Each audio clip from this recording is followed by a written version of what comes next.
नमस्कार दोस्तों, कैसे हो आप सब लोग। तो हमारी जो क्लासेस चल रही थी, शैक्षिक परिदृश्य हम कर रहे थे, उसमें से हमारी 2 क्लासेस पहले भी हो चुकी है। आज हम बात कर लेते हैं डाइट के बारे में। जो माध्यमिक शिक्षा विभाग की जो माध्यमिक शिक्षा विभाग के लिए जो संस्थाएं पढ़ रहे थे, उसी में आज हम बात कर लेते हैं डाइट के बारे में। जिला शिक्षा एवं प्रशिक्षण संस्थान, ये क्या होती है? Diet, district institute of education and training. District institute of education and training जिला शिक्षा एवं प्रशिक्षण संस्थान।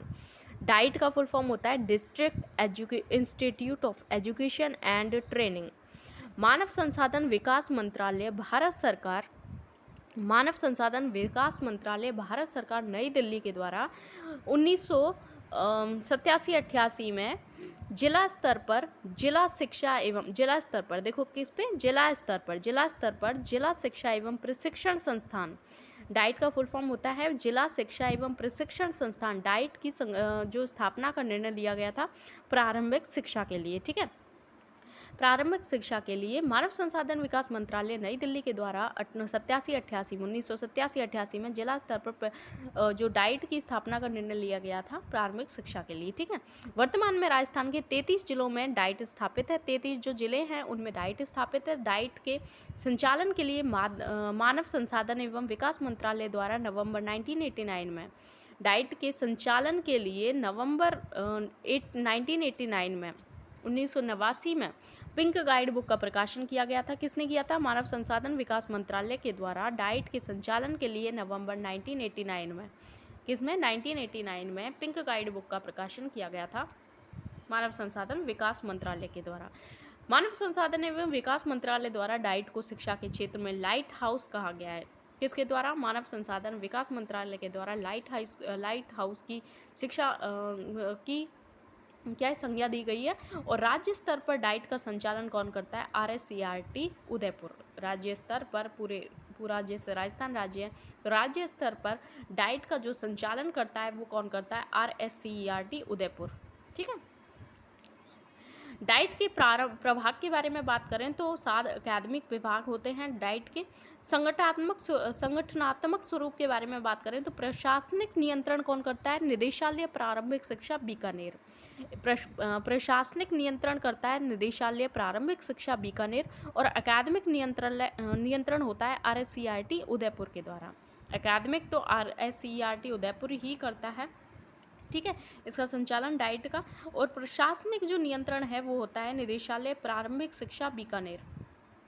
प्रारंभिक शिक्षा के लिए होती है ना डाइट।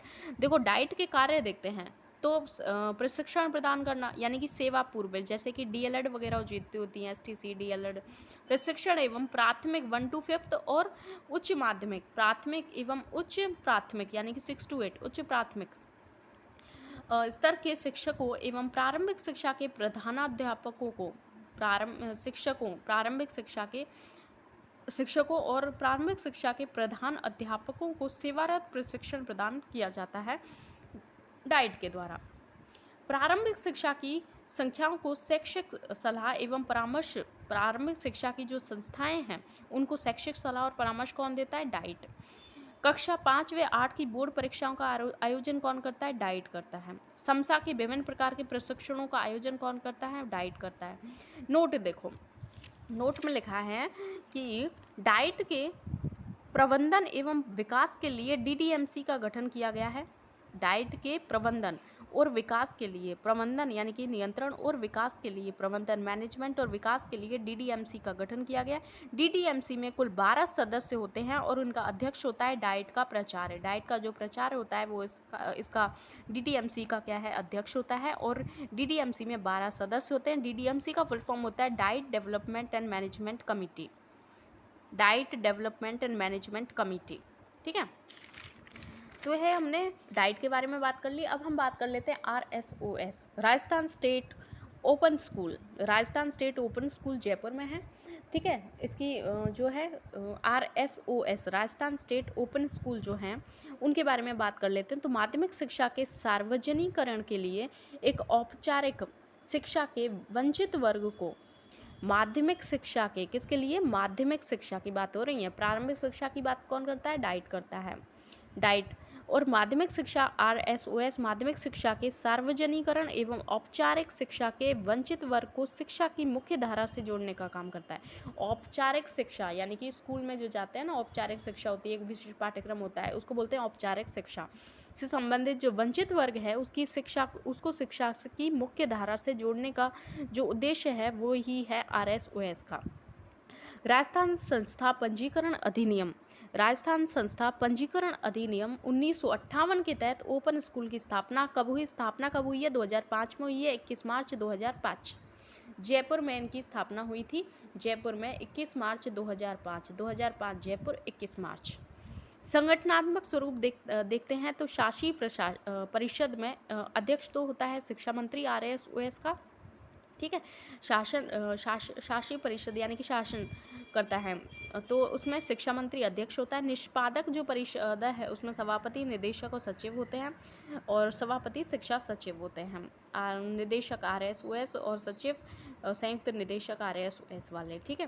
तो ये संगठनात्मक स्वरूप पढ़ लिया। अब इसके कार्य क्या, RSOS का जो ध्येय है वो है सभी तक और सबके लिए, सभी तक और सबके लिए। किसकी बात कर रहे हैं? शिक्षा की बात कर रहे हैं। वर्तमान में RSOS के 983 संदर्भ केंद्र हैं, 983 संदर्भ केंद्र हैं, 983 संदर्भ केंद्र हैं, जहां पर विद्यार्थियों को परीक्षा संबंधी सुविधाएं प्रदान की जाती हैं। वर्तमान में RSOS के राज्य में 983 संदर्भ केंद्र हैं, जहां पर विद्यार्थियों को क्या किया जाता है? परीक्षा संबंधी सुविधाएं प्रदान की जाती हैं। विद्यार्थियों को परीक्षा संबंधी सुविधाएं प्रदान की जाती है, जहां से विद्यार्थी दूरस्थ शिक्षा के माध्यम से 10th और 12th बोर्ड की परीक्षाएं दे सकते हैं। देखो महत्वपूर्ण तथ्य क्या हैं? 10वीं, देखो वर्तमान में RSOS के 983 संदर्भ केंद्र संचालन है, जहां पर विद्यार्थियों को परीक्षा संबंधी सुविधाएं प्रदान की जाती हैं इन संदर्भ केंद्रों पर, जहां से विद्यार्थी दूरस्थ शिक्षा के माध्यम से, कैसे? दूरस्थ शिक्षा के माध्यम से, दूरस्थ शिक्षा के माध्यम से 10th और 12th बोर्ड की परीक्षाएं जो हैं वो दे सकते हैं। महत्वपूर्ण तथ्य देखते हैं तो 10वीं और 12वीं बोर्ड परीक्षाओं आयोजित करवाता है ये ओपन जो स्कूल होते हैं RSOS के, स्टेट ओपन स्कूल, वो क्या करते हैं? 10th और 12th बोर्ड परीक्षाएं का आयोजन करवाते हैं। 10th बोर्ड में 10th का जो बोर्ड होता है उसमें 17 विषय और 12th का बोर्ड होता है उसमें 27 विषय होती हैं, और 17 में से कम 5 विषयों का चयन करना होता है, और 12th में भी कम से कम 5 विषयों का चयन करना होता है, अधिकतम 7 विषयों का भी चयन किया जा सकता है। तो 10वीं में 17 और 12वीं में 27 विषय में ये परीक्षाएं दे सकते हैं। 10th 12th बोर्ड का आयोजन कर 10th 12th में पंजीकृत जो अभ्यर्थी हैं उनके अध्ययन में आने वाली जो समस्याओं के निराकरण के लिए वर्ष में एक बार 15 दिवसीय व्यक्तिगत संपर्क कार्यक्रम चलाया जाता है। 25 दिसंबर से 8 जनवरी को आयोजित किया जाता है 25 दिवसीय व्यक्तिगत संपर्क कार्यक्रम, क्योंकि जो 10th 12th बोर्ड में जो पंजीकृत जो अभ्यर्थी है उनके अध्ययन में आने वाली जो समस्याएं हैं उनके निराकरण के लिए ये कार्यक्रम चलाया जाता है 15 दिन का, ठीक है। Rajasthan state open school Jaipur एवं माध्यमिक शिक्षा बोर्ड अजमेर के अंतर्गत अभ्यर्थियों को परीक्षा उत्तीर्ण होने के आगामी 1 वर्ष तक, परीक्षा उत्तीर्ण कर ली, रिजल्ट आ गया, उसके आगामी 1 वर्ष तक एक अवसर दिया जाता है अंक सुधार के लिए, अंक सुधार के लिए भी एक अवसर दिया जाता है, अंक सुधार के लिए एक अवसर दिया जाता है, ठीक है। अब बात कर लेते हैं वर्तमान में 35 वितरण केंद्र कार्य, इसमें क्या है? प्रवेश की वैधता। देखो प्रवेश की वैधता, अभ्यर्थी का प्रवेश 5 वर्षों तक मान्य होगा, यानी कि एक बार अगर प्रवेश करवा लिया है तो अभ्यर्थी का जो प्रवेश है वो 5 वर्षों तक मान्य होगा। 5 वर्ष की अवधि के दौरान माध्यमिक एवं उच्च माध्यमिक यानी 9th और उच्च माध्यमिक मतलब 6th to 8th और उच्च माध्यमिक यानी कि 9th 10th स्तर की परीक्षा के लिए अधिकतम 9 अवसर दिए जाते हैं। यानी कि कितने अवसर प्रदान किए जाते हैं? अधिकतम 9 अवसर दिए जाते हैं माध्यमिक को उच्च माध्यमिक स्तर की परीक्षा के लिए 5 वर्ष की अवधि के दौरान, ठीक है। आयु सीमा कितनी है? 10वीं बोर्ड में नामांकन के लिए न्यूनतम 14 वर्ष होनी चाहिए और 12वीं बोर्ड में नामांकन के लिए न्यूनतम 15 वर्ष होनी चाहिए। न्यूनतम आयु की जो गणना होती है वो 1 जुलाई के आधार पर की जाती है। अब RSOS के प्रोत्साहन पुरस्कार भी, इसके द्वारा पुरस्कार भी दिए जाते हैं प्रोत्साहन के लिए। एकलव्य पुरस्कार और मीरा पुरस्कार, एकलव्य लड़कों के लिए होता है, मीरा लड़कियों के लिए होता है। 10th में एकलव्य और मीरा कब दिया जाता है? देखो, राज्य स्तर पर दिया जाता है, जिला स्तर पर दिया जाता है और खंड स्तर पर दिया जाता है। राज्य, जिला और खंड स्तर पर कितना कितना दिया जाता है? 10वीं क्लास में तो अगर पहले फर्स्ट और सेकंड रैंक आई है तो 21,000 फर्स्ट पे और सेकंड पे 11,000, जिला स्तर पर 11,000 और 5100, खंड स्तर पर 5100 और 3100। 12वीं में एकलव्य और मीरा पुरस्कार की जो राशि है 21,000, राज्य स्तर पर 21,000 और 11,000, और जिला स्तर पर 11,000 और 5100, और खंड स्तर पर 5100 और 3100 ये पुरस्कार, प्रोत्साहन पुरस्कार मीरा और एकलव्य दिए जाते हैं RSOS के द्वारा। अब बात कर लेते हैं RSTV के बारे में। RSTV यानी कि राजस्थान राज्य पाठ्यपुस्तक मंडल, Rajasthan state text book board, Rajasthan state text book board, Rajasthan state text book board, Rajasthan राज्य पाठ्यपुस्तक मंडल।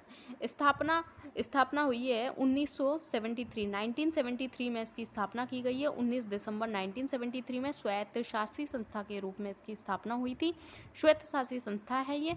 और RSTV राजस्थान प्रारंभिक शिक्षा विभाग के प्रारंभिक शिक्षा विभाग के अधीन आता है ये, और अध्यक्ष होते हैं शिक्षा मंत्री और उपाध्यक्ष शिक्षा सचिव होते हैं इसके।